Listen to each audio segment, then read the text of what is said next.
Esgrima histórica y esgrima deportiva. Suenan como dos cosas totalmente distintas. Pero ¿qué pasaría si te digo que son exactamente lo mismo?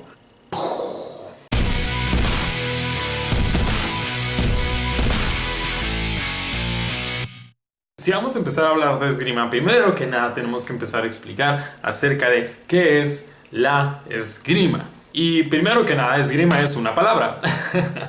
Pero a lo que voy con esto es, esgrima no es específicamente el deporte. Actualmente lo conocemos como tal por la popularidad que tiene el concepto. Pero esgrima como tal es una palabra. Y para la RAE esto significa el arte de esgrimir.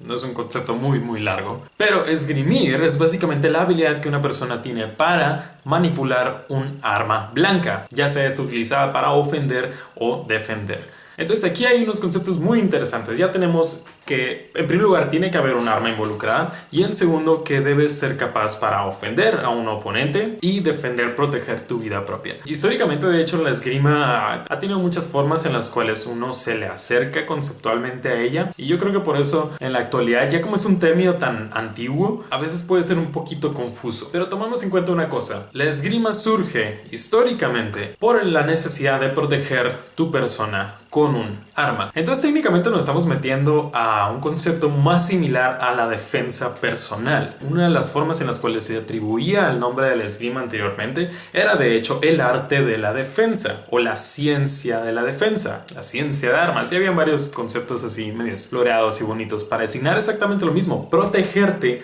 a ti mismo. Y de hecho la palabra esgrima, que proviene del alemán, habla acerca de la habilidad de protegerte. Esgrima es básicamente proteger tu cuerpo, proteger tu persona por medio de la utilización de armas de una forma efectiva. Si lo piensas en la palabra en inglés, de hecho tiene mucho sentido. Tienes la palabra offense, la ofensa, y tienes la palabra defense, la defensa, y luego tienes fencing, que es básicamente ambas cosas. Pero entonces, ¿lo que vemos actualmente en las Olimpiadas está mal? No, para nada. Y es precisamente el siguiente punto que vamos a tocar. La esgrima como una actividad, y vamos a quitar por el momento el concepto de esgrima. La actividad del hecho de defenderte con armas y proteger tu vida, o el ejercicio de hacerlo, siempre ha sido muy dependiente al contexto en el cual se encuentra. Si nos vamos muy atrás, el ser humano siempre ha tenido muchas necesidades de protegerse a sí mismo e inventa las herramientas necesarias para lograrlo de forma efectiva. Entonces sabemos que existían armas a lo largo de toda la historia del ser humano, pero hubo un punto donde la pelea de espadas, por medio de nuevas metodologías, por decir así, en las cuales se piensan las cosas, empieza a tener un giro más interesante, más como una disciplina que la gente puede hacer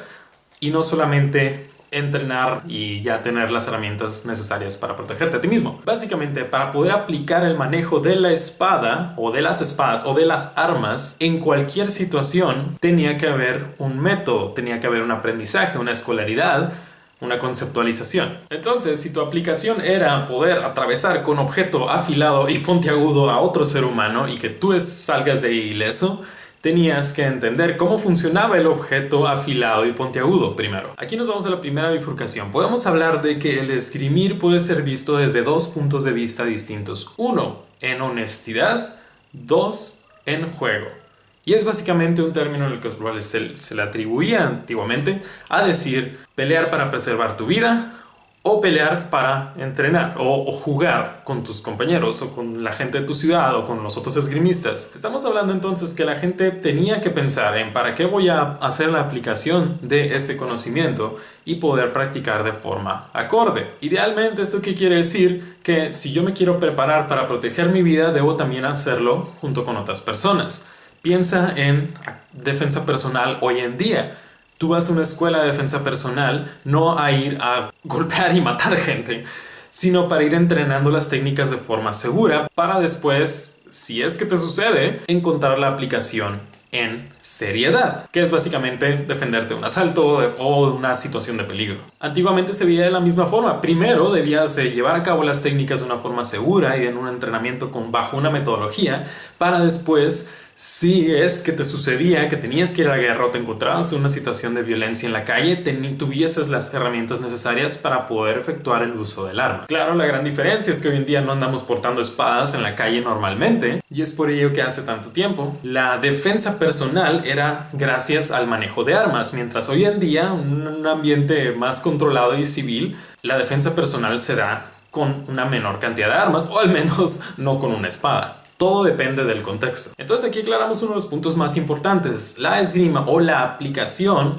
y el ejercicio de siempre es dependiente a la aplicación de su uso, o sea, por qué quieres hacer qué cosa. Y primeramente el manejo de espadas era dependiente a tu defensa personal. Hoy en día es más bien a la disciplina y el disfrute de hacerlo. Entonces veamos una línea de tiempo de usos generales, y obviamente estoy remarcando aquí generales porque es una generalización. Tenemos la información de vestigios donde ya se está tomando la esgrima como un aprendizaje metodológico desde el siglo XIII, y tenemos el famoso manuscrito MSI 33, surgió en 1320, donde ya se ve el manejo de armas bajo un sistema metodológico, bajo una ideología conceptual y con explicación de cómo funcionan las técnicas y viceversa. Tenemos otros vestigios posteriores, más libros como el de Paulus Kahl. Tenemos también el primer documento donde ya se habla de una forma mucho más técnica de cómo es el fondo en 1553 por Camilo Agripa. Un perfeccionamiento de los sistemas italianos de esgrima con Capoferro en 1610. Después una comprensión más elaborada acerca de los sistemas de esgrima de la época en 1763, ya un tiempo donde la espada estaba perdiendo mucha de esa presencia en forma práctica, pero que aún se le estaban relegando principalmente para el manejo de duelos. Y en 1896 tenemos la aparición de la esgrima oficialmente en las primeras Olimpiadas modernas, ya como una categoría deportiva.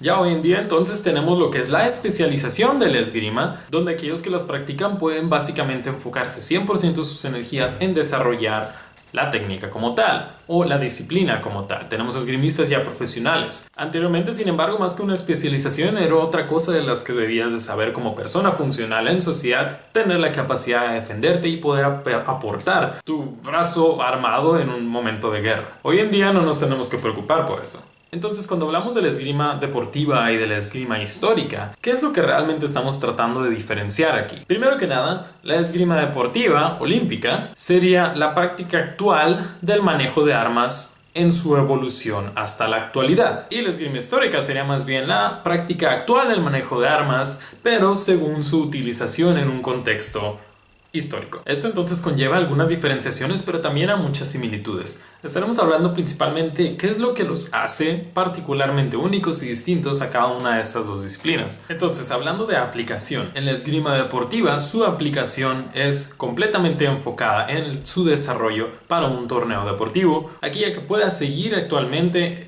el reglamento de forma fiel y su aplicación como tal. Así se mantiene una práctica homogénea y los esgrimistas pueden reconocer perfectamente qué es lo que está sucediendo y básicamente con qué idea están buscando trabajar estas armas. En el lado de la esgrima histórica tenemos algo un poquito más voluble. La aplicación de la esgrima histórica, sin embargo, es más bien la familiarización al manejo de las armas con la idea de tener la capacidad como persona de poder utilizarlas para proteger la vida. Eso quiere decir que las aplicaciones pueden variar, si es, por ejemplo, en prueba de corte para mejorar la comprensión del arma como tal, o en un espacio, contexto deportivo para poder tener ese entrenamiento o ese ejercicio de armas junto con otras personas, otros peleadores. La metodología en olímpica entonces tiende a ser mucho más especializada según sus distintos tipos de categorías. La metodología en histórica tiene que ser distinta, más que nada utilizando cualquier tipo de herramienta necesaria para mejorar la comprensión del manejo de armas. En esgrima olímpica tenemos principalmente tres categorías en las cuales se puede desarrollar la disciplina como tal. Tenemos las tres armas,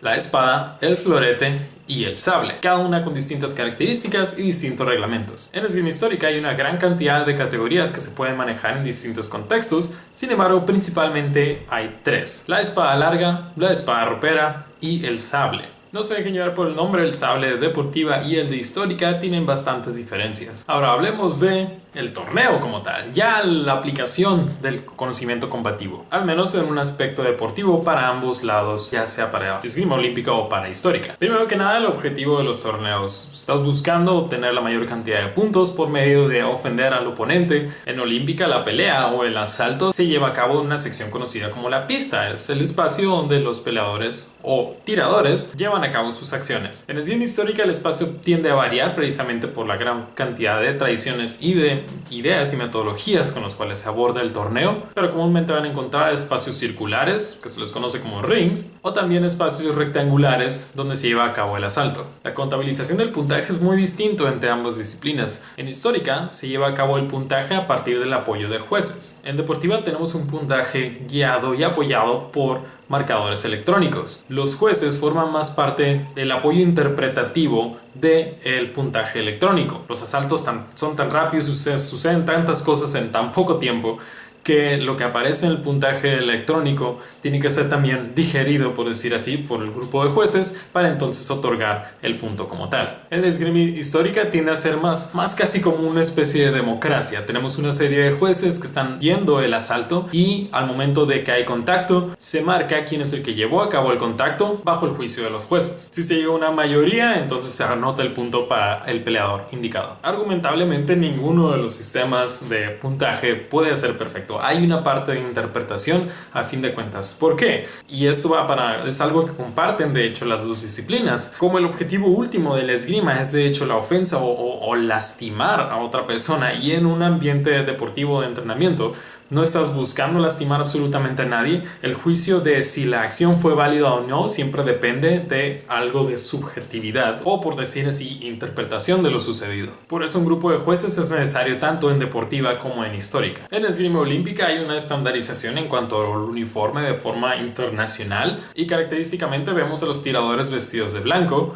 o la sección metálica en el cuerpo para que pueda registrar el puntaje electrónico. En la esgrima histórica actualmente no hay una configuración específica en cuanto a los colores de la vestimenta, pero sí se está empujando cada vez a una estandarización de cuál es el grado de protección que debe tener el equipo. Algo que comparten ambas disciplinas es que el equipo de protección debe precisamente soportar el impacto del golpe contusivo de las armas, así como en caso de una ruptura del arma como tal, la protección, la ropa sea lo suficientemente protectiva contra la puncturación para evitar cualquier tipo de percance. En cuanto a organización, tanto la esgrima olímpica como la histórica se lleva a cabo un esquema de organización muy similar, por medio de clubes que entrenan a la disciplina y que a su vez se van organizando en ligas y eventualmente en federaciones para luego competir de forma nacional e internacional. Sin embargo, cabe mencionar que aunque ambos son esgrimas, las federaciones o las agrupaciones de tanto una disciplina como la otra no influyen en las decisiones de la otra disciplina. Entonces, como conclusiones, esgrima es el manejo de armas. Si tú lo buscas llevar a cabo de una forma deportiva según la evolución del arma hasta nuestros días, o lo quieres llevar a partir de la exploración de armamento histórico,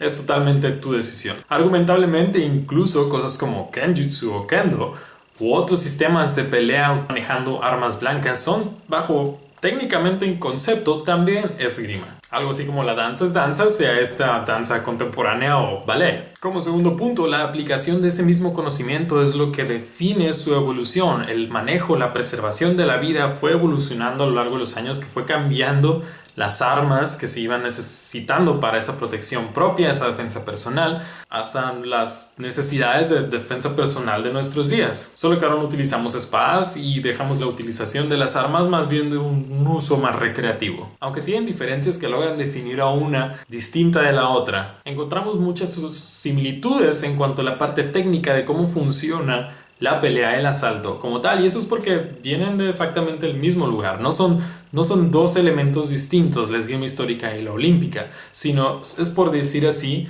la práctica de una generalización del manejo de armas a lo largo de la historia. Una, en su caso, llegó hasta nuestros días en su formato actual, y actualmente, para el segundo caso, en la esgrima histórica, estamos buscando retomar algunas prácticas en el manejo de armas antiguo, lo cual hace que a fin de cuentas, aunque haya sido la misma raíz, hoy en día puedes llevar a cabo la práctica de una, la otra o los dos, si es lo que tú quieres hacer. Bien, con eso cerramos el episodio de Aceros y Acervos del día de hoy. Mi nombre es Omar Macías para el canal de Reteshaft. Muchas gracias por ver nuestro video. No olviden suscribirse y regalarnos un like. ¿Qué es lo que opinan? ¿Eres un esgrimista deportivo? ¿Eres un esgrimista histórico? A mí me encantan las dos esgrimas y creo que es muy importante que mantengamos esa conciencia de que las espadas son simplemente geniales. Gracias por ver nuestro video y nos vemos en el entrenamiento.